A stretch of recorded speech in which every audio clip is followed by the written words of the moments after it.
Today I decided that I wanted to go to the Royal Adelaide show.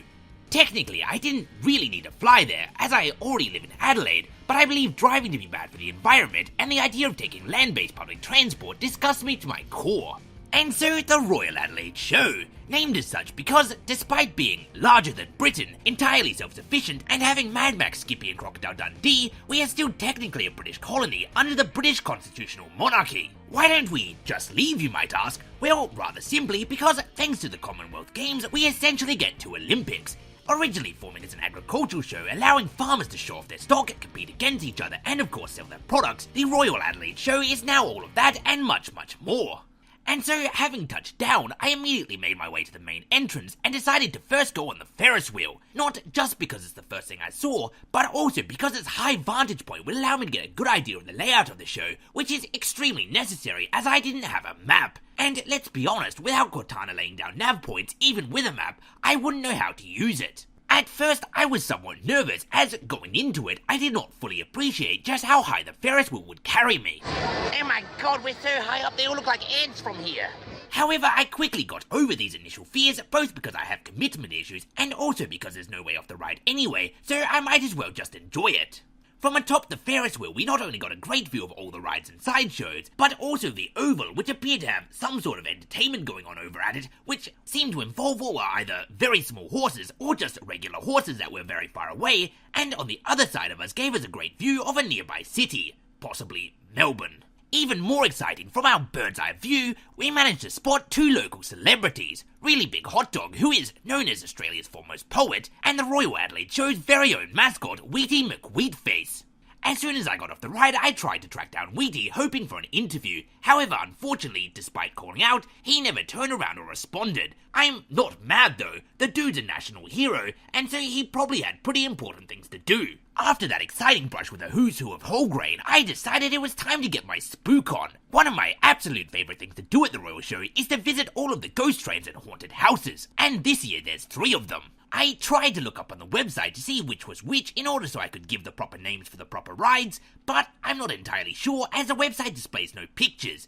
As far as I can tell, this one was Jodie and Soda's haunted house, but I'm not sure which of the 2 characters outside were Jodie and which one was Soda. I thought this guy was very clearly Freddy, but I suppose Jodie could just be his high school nickname. This ride is absolutely excellent. It's the only walk-through ghost house in the entire show, and it was well worth the $10 I paid for it. Think sort of like the London Dungeon, but with less storyline. The second haunted house and the first ghost train, which is done up to look like a haunted hotel that honestly looks quite a lot better than many of the hostels I stayed in while travelling Europe, and is made even spookier by the fact that it is fair actual haunted. Oh, I think that one was a real ghost. It costs $9, only goes for about 2 minutes, and is your standard plastic props and guys wearing masks. In fact, this guy wasn't even wearing a mask, but just holding a Jason mask in front of us. But if it's the sort of thing you're into, it's very enjoyable. And it is the sort of thing that I'm into, and so I enjoyed it very much. It's sort of the standard cheesy one that's fun because of just how cheesy it is. And the second ghost train third haunted house thingamajig, Spook, is a wonderful combination of vaguely spooky things all the way from Dracula to Anubis. It's $1 more and 30 seconds shorter than the haunted hotel, but they really do manage to nail the atmosphere. If you're averse to walking and only going to go on one haunted ride this entire show, definitely go on this one, but if you don't mind hoofing it, then go on the first one, and if you don't mind spending out the money and you really love vaguely spooky Halloweeny stuff, then go on all 3 because they're all great for differing reasons. After getting scared senseless, it was time for lunch, which I had 3 of because it's the Royal Show and if you're not eating too much, you're not doing the show right. Firstly, I ate this chip on a stick, which was an exciting and ingenious piece of engineered edibility until you realise that, in actuality, it's just a potato-only kebab. Then I ate my second lunch while watching the woodcutters. The wood chopping is always fun to watch, and I try to see it every time I go to the show. Although it sort of tires me out just watching it. I mean, the last real exercise I had was while playing Wii Fit, which put my age at 43. My third lunch was over at the Oval Arena, which had some sort of show going on that involved what were either really small horses or just regular horses that were really far away. And now having eaten 2 square meals and 1 round one, I figured it was about time to go on a really fast ride. I did not go on this one, and I certainly did not go on this one for the same reason that I don't wear a G-string. I don't think that much trust should ever be put in that little string. I did, however, go on the Big Dipper, which was frightening and as enjoyable as always. One of the coolest things about the show is that it allows city folks like me to get up close and personal with exotic animals such as cows, dogs, and the Tasmanian long sheep. Amongst them was also this creature, which appears to be either a really small horse or a regular horse that's just really far away. We also have on display Adelaide's supply of baby emus. Every single major city in Australia has a supply of baby emus that they keep locked up. It's a deterrent meant to prevent any further uprisings because no one wants yet another great emu war. It was now time to head over to the Showbag Pavilions. On my way, I stopped off, curious to see what a gathered crowd was watching. It appeared to be some form of ritualistic pig suicide thing going on, and also to have a look at our industrial technology display. It's hard to believe, but this small steam engine right here provides all the power for the entirety of South Australia. It's a major problem.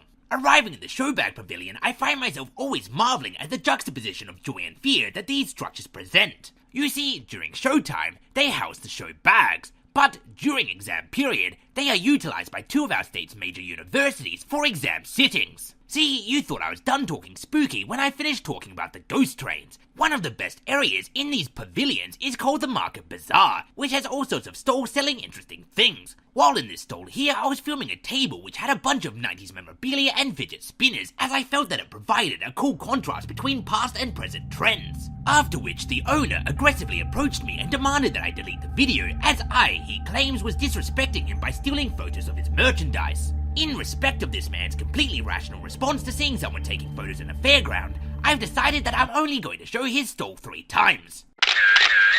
With that done, it was over to the arena for the night's entertainment. The arena oval always has something going on, but as it gets into the nighttime is when we get the real exciting stuff. And aside from the ticket you need to actually get into the showgrounds, it costs nothing extra, which is sort of amazing considering all of the cool stuff they show. On this night, we had both stunt bikes and stunt driving, which are essentially a staple of the Royal Adelaide Show's nighttime performances, and I don't think I've ever been, regardless of what night and what year, and not been able to enjoy both of them. Following this was a relatively new addition to the Royal Adelaide Show, which is drone racing, which looked absolutely awesome. Then we were treated once again to some more kick-ass stunts, both in the bike and car variety, and then a guy with a literal jetpack. I mean, heck, this was worth going to the show alone for. He flew the length of the arena and was basically like a real-life Boba Fett, except he flew longer and didn't end his show by being eaten by a giant sand beast. And with Rocket Man's spectacular sci-fi soaring, the night was beginning to come to an end. But a perfect day at the show can only truly end in one perfect way, by firing explosives into the sky as a reminder to the gods that we no longer need them. This is traditionally done to whatever music is popular at the time. However, I've replaced that with music from the YouTube audio library because it will be a cold day in hell before I put myself in a position in which Guy Sebastian can file a DMCA claim against one of my videos because of me filming the literal sky. The fireworks display went for 10 minutes straight and was absolutely spectacular. And so, the Royal Adelaide Show. If you live in Adelaide, it's definitely worth attending. And if you don't, I hope I was able to bring it to you at least a little bit through this video. And with all of that said and done, as always, thanks for watching, and until next time, I have been and still am Grim Grindle.